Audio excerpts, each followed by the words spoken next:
2005 সালের জুন মাসে 27তম বিসিএস এর প্রজ্ঞাপন জারি করা হয়। এরপর বিভিন্ন ধাপ অতিক্রম করে 21শে জানুয়ারি 2007 সালে ফখরুদ্দিনের তত্ত্বাবধায়ক সরকারের আমলে এর চূড়ান্ত ফলাফল প্রকাশিত হয়।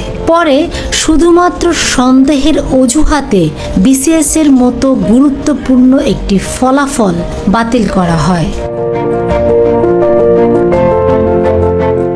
ভাইভাতে উত্তীর্ণের পর সবারই চাকরিতে যোগদানের একটি অধিকার জন্মায়, যদিও স্বাস্থ্য এবং পুলিশ ভেরিফিকেশন বাকি থাকে। কারো যদি তেমন কোনো জটিল রোগ না থাকে এবং যদি কোনো ফৌজদারি মামলা না থাকে, তবে চাকরিতে যোগদান তার অধিকারী। সেই অধিকার হতে 1137 জনকে বঞ্চিত করা হয়েছে।